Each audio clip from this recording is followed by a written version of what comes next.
Hola, hola, bienvenidos, ¿cómo están? En el video de hoy vamos a hablar acerca de libros innovadores. Sí, les traigo 10 recomendaciones de libros que fueron muy innovadores en su momento y que todavía hoy tienen el poder de sorprendernos. Cuando hablo de innovación me puedo estar refiriendo a dos cosas, o bien a libros que han innovado en lo que nos cuentan, en el tipo de personajes, en el tipo de historias, o libros que han innovado en su estructura, en la forma como nos cuentan una historia, y a veces, en el caso de muchos de los libros que vamos a ver hoy, en los dos aspectos. El primer libro es Orlando, una biografía, novela publicada por la escritora inglesa Virginia Woolf en 1928. La novela nos cuenta la atípica y extraordinaria vida de un joven noble inglés llamado Orlando que vive entre el reinado de Isabel I, es decir, entre finales del siglo XVI y principios del siglo XVII,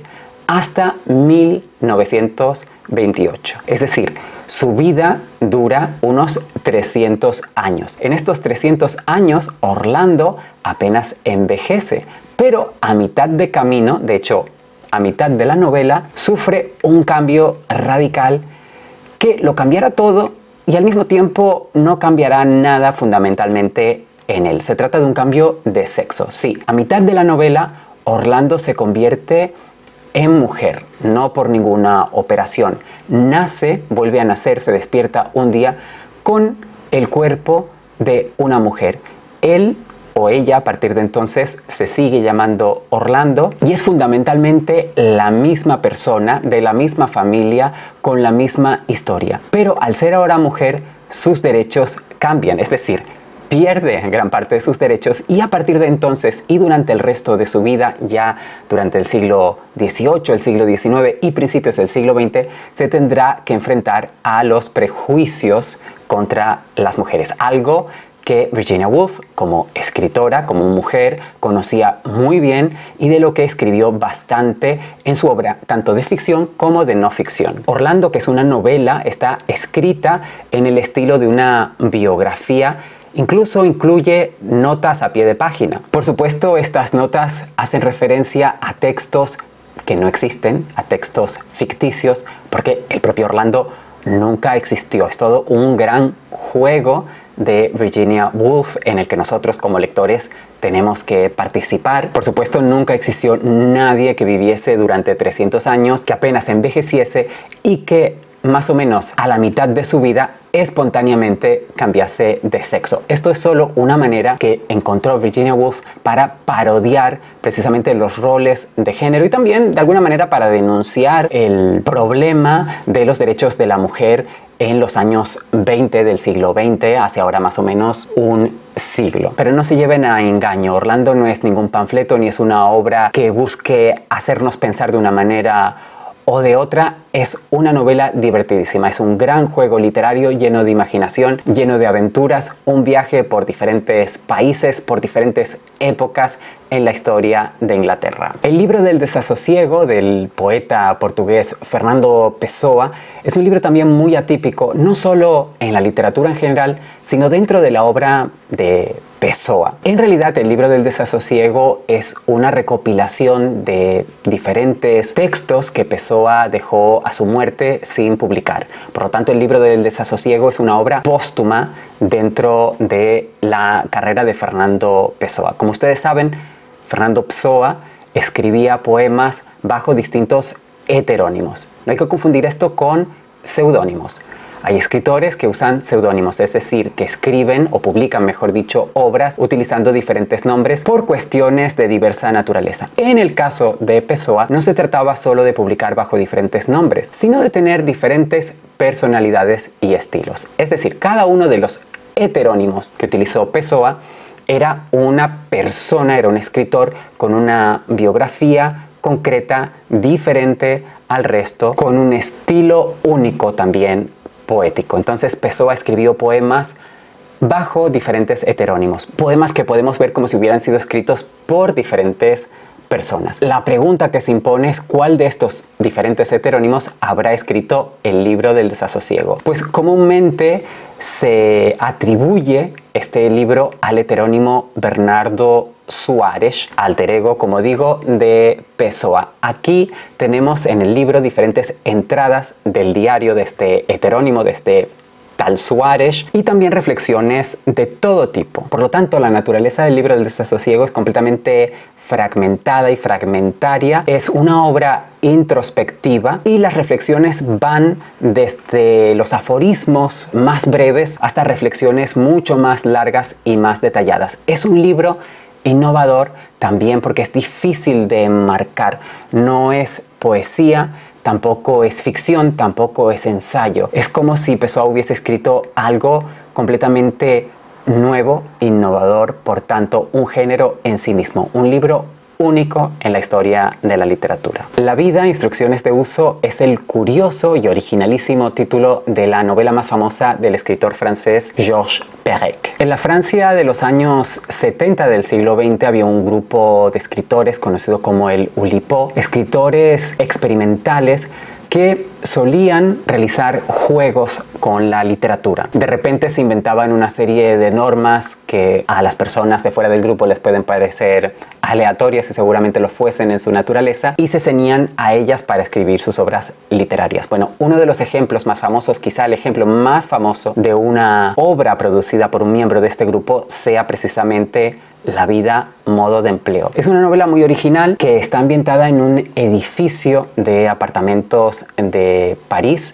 Se publicó en 1978. Este edificio de apartamentos funciona como un microcosmos, no solo de la sociedad parisina o de la sociedad francesa de aquel momento, sino de la vida humana. Cada habitación, cada parte de ese edificio contiene su propia historia, sus propios objetos, sus propios recuerdos y, por supuesto, sus propios personajes. En la novela nos trasladamos de una parte del edificio a otra, pero no de una manera aleatoria, sino siguiendo unos movimientos que están sacados del juego del ajedrez. Yo no soy aficionado al ajedrez, de hecho no sé jugar al ajedrez y por lo tanto no puedo hablar mucho de este tema, pero si alguien que esté viendo este video es aficionado al ajedrez, le gusta el ajedrez, definitivamente les recomiendo esta novela porque podrá entender mucho más el significado de estos movimientos del ajedrez y cómo se traducen en la narrativa de esta novela. Lo que a mí más me interesó fue precisamente el retrato de los diferentes personajes, de los objetos y la reflexión que hace aquí Perec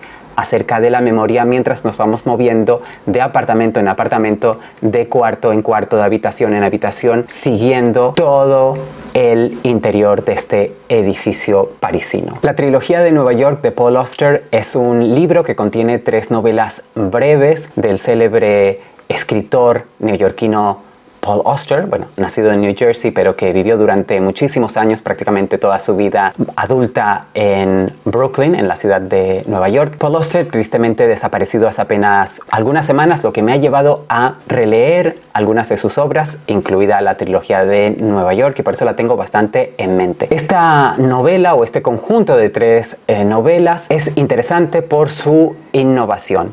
Las 3 novelas están conectadas de alguna manera por elementos del género detectivesco y por el interés hacia la metaficción. La metaficción es un tipo de ficción que reflexiona acerca de la naturaleza de la ficción o un tipo de ficción que contiene ficción dentro de ella. O sea, puede ser una novela dentro de una novela, una historia dentro de una historia. Las 3 novelas que componen la trilogía de Nueva York datan de la década de 1980, de mediados de la década de 1980. La primera de las novelas se llama Ciudad de Cristal y nos cuenta la historia de un escritor muy solitario de novela negra, de novela detectivesca, que un día recibe una misteriosa llamada. La persona que lo llama por teléfono lo confunde con un detective privado que supuestamente se llamaría Paul Auster, es decir, el nombre del autor de la novela que estamos leyendo. Al principio él decide ignorar esta llamada, pero cuando la persona insiste y lo llama varias veces, finalmente él decide atender al llamado. Bueno, la persona que lo llama cree que Paul Auster es un detective privado. Este escritor, que se llama Daniel Quinn, se hace pasar por el tal Paul Auster, detective privado, y decide llevar a cabo el caso, es decir, investigar lo que le propone la persona misteriosa que lo llama. Por supuesto, no voy a dar aquí ningún detalle acerca del caso en sí, pero es una novela fascinante que se lee rapidísimo y que yo acabo de releer hace muy poco y me fascinó. Una reflexión acerca de la identidad, acerca del lenguaje.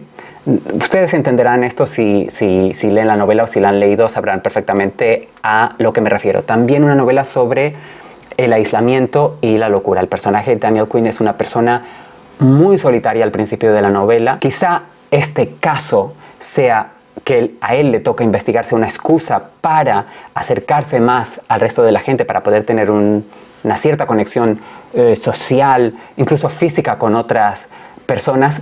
Pero si esto resulta o no, para averiguarlo ustedes tendrán que leer la novela. La segunda parte de la trilogía de Nueva York se titula Fantasmas. Aquí tenemos a un detective privado también como protagonista. Se llama Blue. No sé si en la traducción española se llamará Azul. Esta novela Fantasmas tiene la peculiaridad de que cada uno de los personajes tiene el nombre de un color. Yo he leído a Paul Auster en inglés, entonces no tengo ni idea.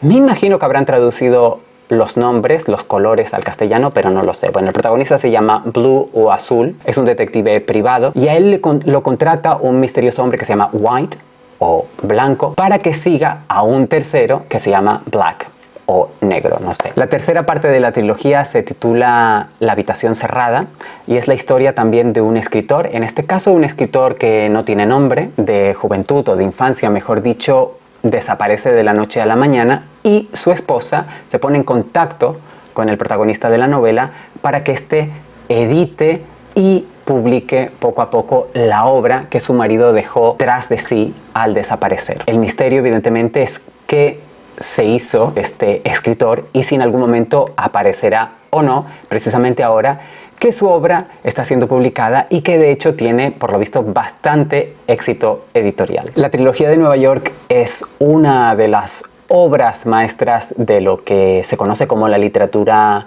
posmoderna o posmodernista. Mezcla, como digo, elementos de las novelas detectivescas, pero también elementos filosóficos y de la naturaleza de la escritura y de la lectura. Por lo tanto, es una novela, o un libro, mejor dicho, porque se trata estrictamente de 3 novelas que yo recomiendo a los lectores interesados en la literatura estadounidense. Por una parte, la literatura de mediados de la segunda mitad del siglo XX y de principios del siglo XXI, de la literatura posmoderna, de los juegos literarios, este aspecto más metaficticio o metaficcional, más lúdico de la literatura. En la literatura escrita en español hay grandes obras que han innovado. Podría mencionar muchísimas, pero me voy a quedar con una. Con Pedro Páramo, del escritor mexicano Juan Rulfo, que se publicó en 1955. La novela nos cuenta, por lo menos en parte, el viaje que emprende Juan Preciado hacia el pueblo de su padre, el pueblo de Comala. Antes de comenzar la novela, la madre de Juan Preciado muere y le pide, en su lecho de muerte, a su hijo que visite el pueblo de su padre, Comala. Juan Preciado nunca conoció a su padre y no conoce verdaderamente cuáles fueron sus orígenes. La novela comienza con Juan Preciado llegando precisamente a este pueblo, un pueblo habitado por fantasmas, en una novela que combina elementos realistas con otros sobrenaturales. La ganadora del Premio Nobel de Literatura, Doris Lessing, escribió un libro maravilloso titulado El cuaderno dorado, que es una obra que hay que leer por muchos motivos. Es innovadora sobre todo por su estructura que voy a tratar de explicar de la manera más simple que pueda. La novela tiene una protagonista que es una joven escritora llamada Anna Wolf, que en vez de mantener un diario, mantiene diferentes diarios. Mantiene 4 cuadernos diferentes de colores distintos y en cada uno de ellos refleja aspectos concretos de su vida. Por un lado está el cuaderno negro, donde Ana escribe sus experiencias como escritora y también nos cuenta el tiempo que pasó en África. Ahí la propia Lessing incluye elementos autobiográficos porque ella se crió en Zimbabue, que en el momento en el que ella vivía allí se llamaba Rhodesia y era una colonia británica. Bueno, en el segundo cuaderno, el cuaderno rojo, Ana se centra sobre todo en la ideología, en su interés por la política. Ella es miembro del Partido Comunista y en este cuaderno rojo, y imagino que el color no sea casual, ella profundiza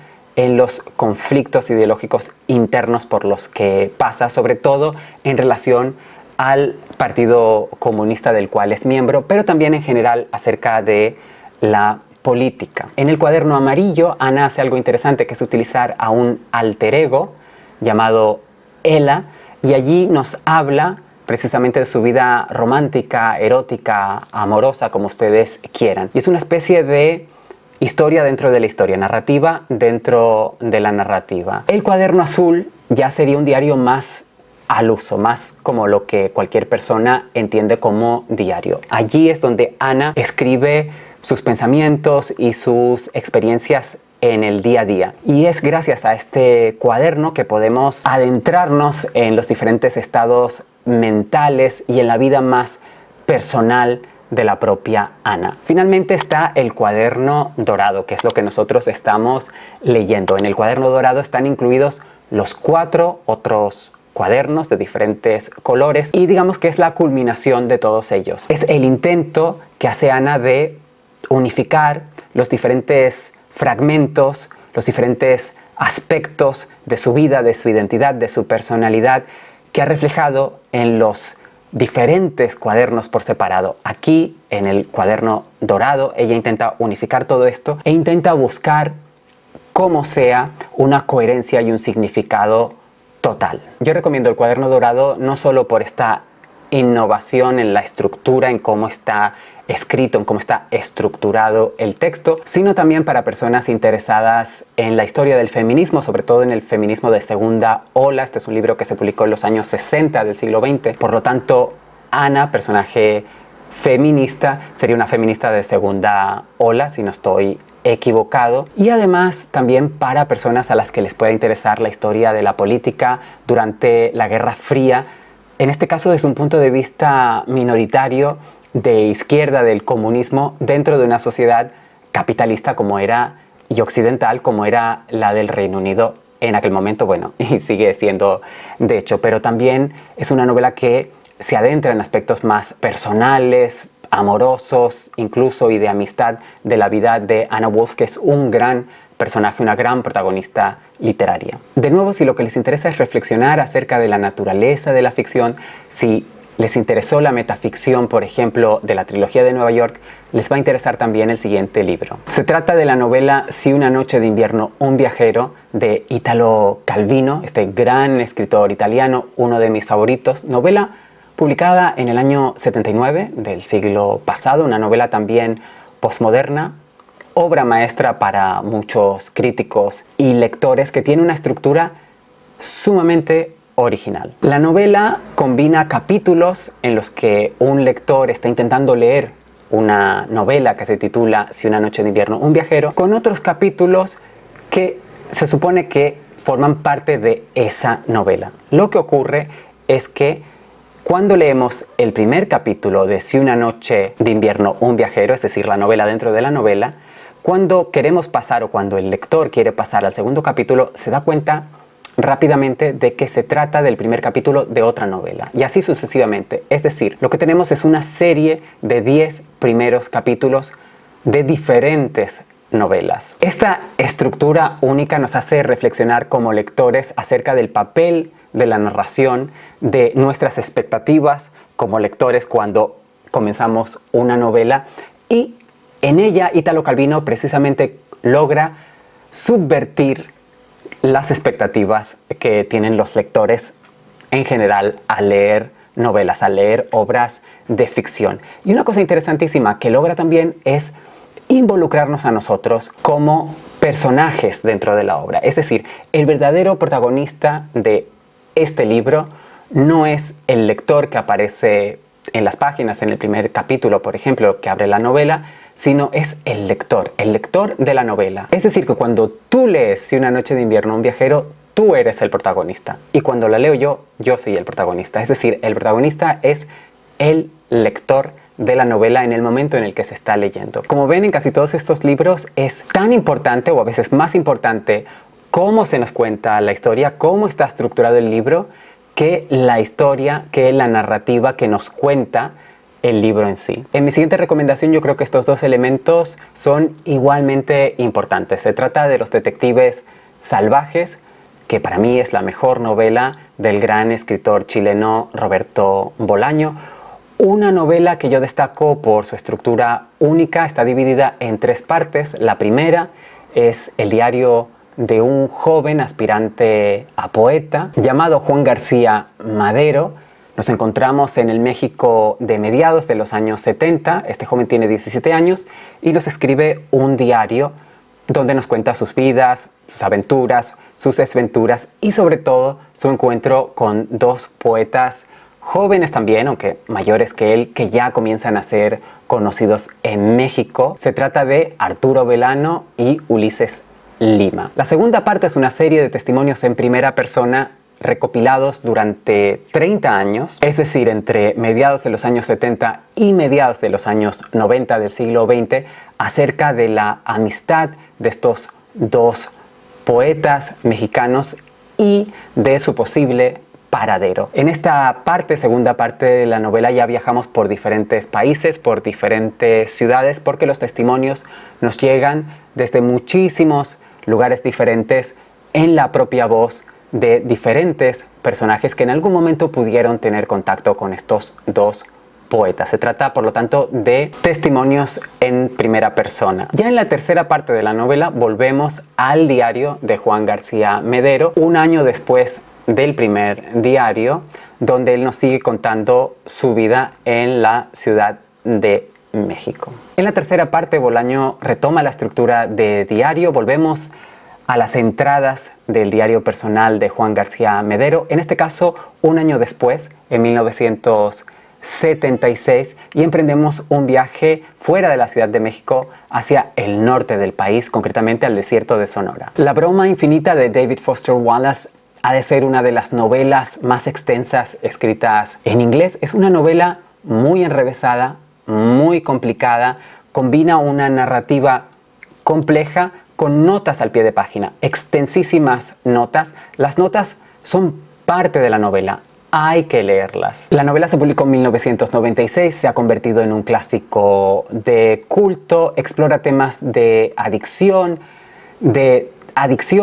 no solo a sustancias legales o ilegales, pero también adicciones al entretenimiento. Es una crítica a nuestra cultura de la satisfacción inmediata. En el caso de esta novela, la reflexión puede parecer un poquito pasada de moda porque lo que aparece en la novela son videos, formatos que ya no se utilizan. Si David Foster Wallace viviera y reescribiese esta novela o la escribiese hoy en día, seguramente hablaría mucho más de un modelo más centrado en las redes sociales, en videos cortos, en estímulos mucho más breves de lo que lo hace en esta novela. Es una novela, como digo, bastante complicada, bastante dura, requiere un gran esfuerzo por parte del lector, pero es sumamente innovadora. Es muy difícil hablar del argumento de la novela porque tiene muchos personajes diferentes. Partes de la novela suceden en un club de élite de tenis, otras partes tienen que ver con un grupo separatista terrorista de Quebec en Canadá. También se trata mucho acerca de la rehabilitación de adictos a las drogas y al alcohol. Por lo tanto, hay partes de la novela que están ambientadas en uno de estos centros, en una de estas clínicas. Todo parece suceder en un futuro bastante cercano, bastante parecido. Es una novela muy de los años 90. Como digo, algunos aspectos nos van a parecer un poco pasados de moda porque nos van a recordar mucho a la sociedad en la que vivimos, pero después va a haber pequeños elementos que nos van a chirriar. Esto no es ningún defecto de la novela, es una novela que se escribió en un momento concreto y vamos a encontrar esto en cualquier novela del pasado, pero aún así merece la pena leerla para reflexionar acerca de nuestra cultura de la satisfacción inmediata y de cómo es muy fácil caer en adicciones, incluso de una manera bastante banal en las redes sociales hoy en día. En este caso, todavía David Foster Wallace no fue capaz de ver hacia dónde iba la tecnología. Él pensó que iba por un sitio concreto, pero que no es exactamente por donde ha ido. Volviendo por un momento a los clásicos, aunque quedándonos todavía en el siglo XX, el siguiente libro es El ruido y la furia, del gran escritor estadounidense también, William Faulkner. Esta es una de sus novelas favoritas. Va sobre la decadencia de una familia aristocrática del sur de los Estados Unidos después de la Guerra de Secesión. Como ustedes saben, la Guerra de Secesión tuvo lugar a finales, en los años 60 del siglo XIX. En Estados Unidos se enfrentó al norte y al sur. La guerra la ganó el norte, la ganó el gobierno federal. Los estados que se habían querido separar para mantener sus estructuras económicas y sobre todo el uso de la esclavitud fueron vencidas, y esto arruinó a muchas personas en el sur, entre ellos a los miembros de esta familia que se llama Compson, una familia, como digo, aristocrática, que después de este gran cambio económico y social que siguió a la Guerra de Secesión, pues se ve completamente arruinada. Y este libro, esta novela, nos habla acerca de esta decadencia en concreto. Es una novela que se publicó en 1929, por lo tanto estamos décadas después de la Guerra de Secesión, pero todavía les garantizo que sus efectos se sentían en el sur. Yo creo que hasta hoy se siguen sintiendo algunos efectos de la Guerra de Secesión en Estados Unidos, en concreto en los estados que formaban el antiguo sur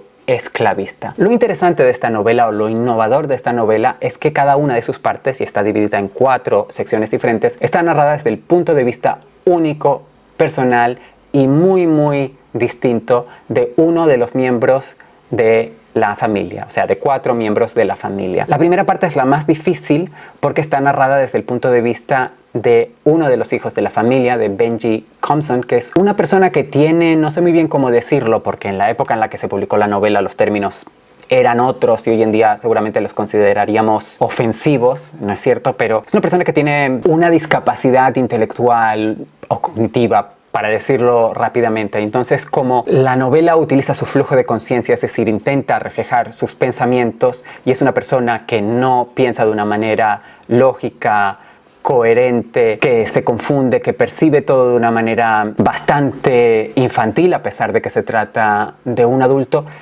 es la parte más difícil de la novela. Entonces, yo recomiendo que a los que quieran leer El ruido y la furia se armen de paciencia con la primera sección y no abandonen la novela en medio de la primera sección, que intenten leerla hasta el final, porque una vez superado este primer obstáculo, la novela es mucho más fácil de leer. Ya los otros miembros de la familia, los otros hijos de la familia Compson, se expresan de una manera mucho más fácil de entender para el lector medio, o para cualquier lector en realidad. El ruido y la furia es una de las mejores y más famosas novelas de William Faulkner, que fue un gran escritor. Puede ser un buen punto de entrada. No hay ninguna novela fácil en la obra de Faulkner. El ruido y la furia quizás sea un poco más fácil que Mientras agonizo, que es otra de las grandes novelas de este escritor que también ya recomendé en un video anterior. Estas son 10 novelas innovadoras de la historia de la literatura. No es una lista exhaustiva, no se trata de las 10 novelas más innovadoras, simplemente de las que yo he leído. He encontrado que estas merecían la pena y que además son relativamente accesibles. No son novelas tan experimentales que sea muy complicado leer. Yo creo que un buen lector acostumbrado a leer libros, no difíciles, pero complejos, puede ser capaz de leer estas novelas. Así que si te interesa alguna, pues por lo menos ya tienes referencias para saber a lo que te vas a enfrentar. Me encantaría conocer su opinión acerca de estas novelas, si han leído alguna de ellas, si pretenden leer alguna de ellas ahora que han visto este video, o si por el contrario ya habían intentado leerlas pero no lo habían conseguido por el motivo que sea, y también tienen en mente otras novelas, otras obras literarias innovadoras que les gustaría añadir a esta lista. Por favor, compártanla en los comentarios. Como siempre, nos vemos allí en la sección de comentarios para seguir hablando de estos libros y de literatura, y también nos vemos en el próximo video. ¡Felices lecturas!